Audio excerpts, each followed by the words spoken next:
इस जीवन में सबसे बड़ा भ्रम यह है कि हम स्वयं को केवल एक शरीर मान लेते हैं और दुनिया को केवल बाहरी घटनाओं का समूह समझ लेते हैं। जबकि सच्चाई यह है कि जो कुछ भी हम बाहर देखते हैं वह पहले हमारे भीतर घटित हो चुका होता है। हम जिस अवस्था में जीते हैं वही अवस्था हमारे चारों ओर परिस्थितियों के रूप में प्रकट होने लगती है। इसे ही कंपन कहा जाता है। कंपन कोई रहस्यमय शब्द नहीं है, बल्कि यह उस ऊर्जा की अवस्था है जिसमें हम हर पल मौजूद रहते हैं।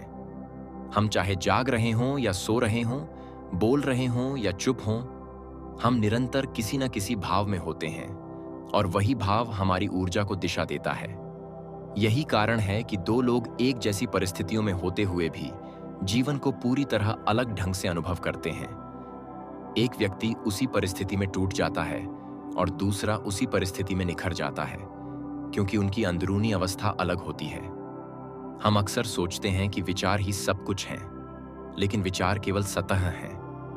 विचार पानी की लहर की तरह है, जबकि भावना उस गहराई की तरह है जहां से लहरें उठती हैं।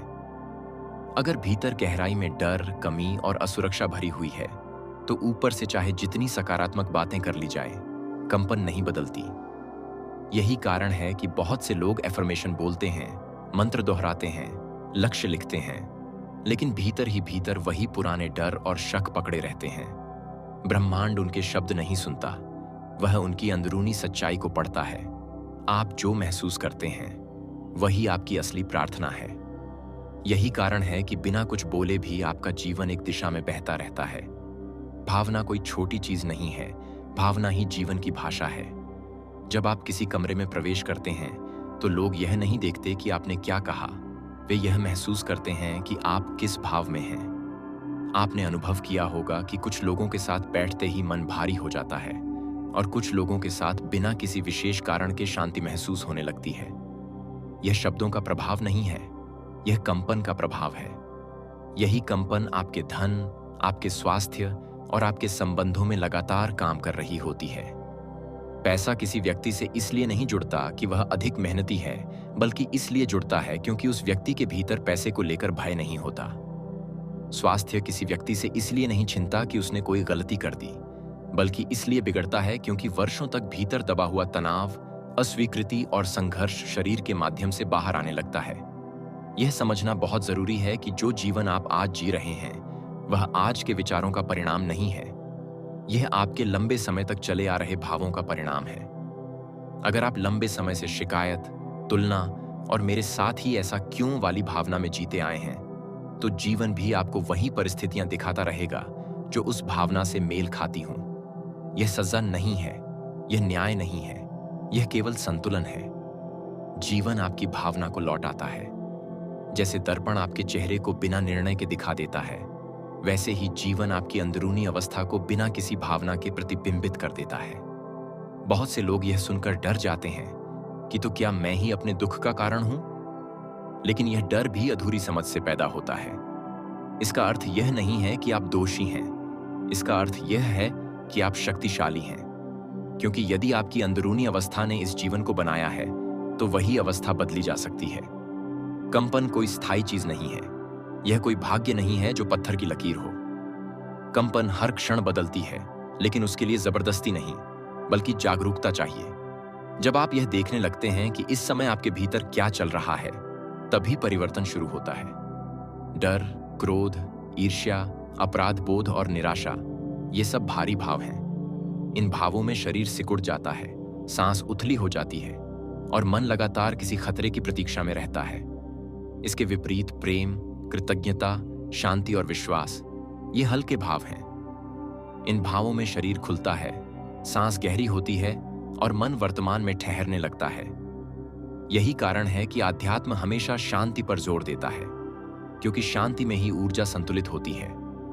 शांति का अर्थ यह नहीं कि जीवन में कुछ भी गलत नहीं हो रहा, बल्कि यह कि भीतर प्रतिरोध नहीं है। जब आप जीवन से लड़ना छोड़ देते हैं, तब आपकी कंपन बदलने लगती है। बहुत से लोग सोचते हैं कि स्वीकृति का अर्थ हार मान लेना है, लेकिन स्वीकृति का अर्थ है वास्तविकता को जैसा है वैसा देखना। जैसे ही आप वास्तविकता से लड़ना छोड़ते हैं, आपकी ऊर्जा बचने लगती है। वही ऊर्जा रचनात्मक बन जाती है, वही ऊर्जा समाधान की ओर बहने लगती है और तब जीवन में चीजें अपने आप सही जगह बैठने लगती हैं। इसे लोग संयोग कहते हैं, लेकिन वास्तव में यह कंपन का मेल होता है।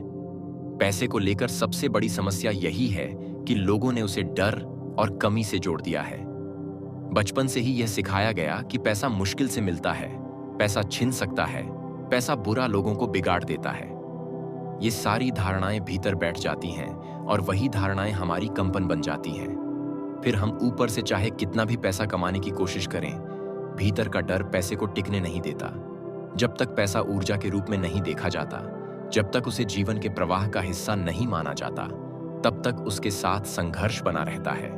जैसे ही व्यक्ति भीतर से यह स्वीकार कर लेता है कि पैसा भी एक ऊर्जा है जो प्रवाह चाहती है, उसकी कंपन बदलने लगती है। स्वास्थ्य भी इसी तरह है। शरीर केवल मशीन नहीं है, वह चेतना का उपकरण है। जो भाव आप वर्षों तक दबाते रहते हैं, वे शरीर के किसी न किसी हिस्से में ठहर जाते हैं। अप्रकट क्रोध, दबा हुआ दुख, लगातार तनाव, ये सब धीरे धीरे शरीर की भाषा बन जाते हैं। जब व्यक्ति भीतर से शांति और स्वीकृति में आता है, तो शरीर को भी ठीक होने का अवसर मिलता है। यही कारण है कि कभी कभी बिना दवा के भी व्यक्ति बेहतर महसूस करने लगता है, क्योंकि उसकी अंदरूनी अवस्था बदलने लगती है। रिश्तों में भी यही नियम काम करता है। आप वही लोग आकर्षित करते हैं जो आपकी अंदरूनी छवि से मेल खाते हैं। अगर भीतर आत्मसम्मान नहीं है, तो बाहर से भी वही अनुभव मिलेगा। अगर भीतर प्रेम नहीं है, तो बाहर से भी वही कमी दिखेगी। इसीलिए रिश्तों को बदलने का सबसे गहरा तरीका दूसरे व्यक्ति को बदलना नहीं, बल्कि अपनी भावना को समझना है। जैसे ही आपकी अंदरूनी अवस्था बदलती है, रिश्तों का स्वरूप अपने आप बदलने लगता है। अब सबसे महत्वपूर्ण बात यह है कि कंपन बदलने के लिए किसी बड़े अभ्यास की जरूरत नहीं होती। सबसे बड़ा अभ्यास है ईमानदारी। दिन के अंत में कुछ क्षण रुककर यह देख लेना कि आज मैं किस भावना में अधिक रहा। बिना खुद को दोष दिए, बिना खुद को सुधारने की कोशिश किए, केवल देखना। यह देखना ही चेतना को ऊंचा उठाने लगता है, क्योंकि जो अचेतन था वह चेतन होने लगता है। और जैसे ही कोई चीज चेतन हो जाती है, वह आपको नियंत्रित नहीं कर पाती। धीरे धीरे आप यह अनुभव करने लगते हैं कि जीवन आपके खिलाफ नहीं है, जीवन आपकी भाषा बोल रहा है। आप जिस भाव में रहते हैं, जीवन उसी भाव में उत्तर देता है। यही लॉ ऑफ अट्रैक्शन का वास्तविक अर्थ है। यह कोई तकनीक नहीं है, यह कोई रहस्य नहीं है, यह कोई जादू नहीं है। यह चेतना का नियम है। आप जो महसूस करते हैं, वही आप बन जाते हैं, और आप जो बन जाते हैं, वही आपका जीवन बन जाता है। इसलिए यदि जीवन बदलना है, तो बाहर कुछ जोड़ने की आवश्यकता नहीं है, भीतर कुछ देखने की आवश्यकता है। जैसे ही आप अपनी भावना के प्रति ईमानदार हो जाते हैं,